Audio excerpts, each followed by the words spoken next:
यो डाइइथाइलिन ग्लाइकोल भनेको विशेष गरी फार्मास्युटिकल कम्पनी अथवा कुनै पनि इन्डस्ट्रिजले एउटा सल्भेन्टको रूपमा प्रयोग गर्ने सब्स्टान्सेस हो, जुन चाहिँ यसको स्वाद भन्दाखेरि अलिकति मिठो हुन्छ।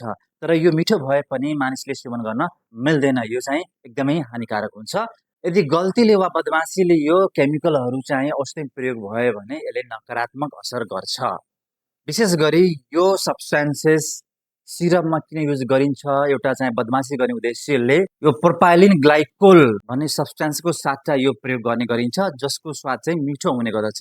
त्यसैको लागि चाहिँ विशेष गरी यी कम्पनीहरूले यस्ता सल्युसनहरू युज गर्नेछन्। यदि कुनै मानिसले यो डिइजी यदि उसले सेवन गर्छ भने यो सिधै हाम्रो रगतमा गएर मिसिने गर्दछ, ब्लडमा गएर मिसिन्छ र मिसिसकेपछि मेटाबलाइज हुनको लागि यो लिभरमा जान्छ।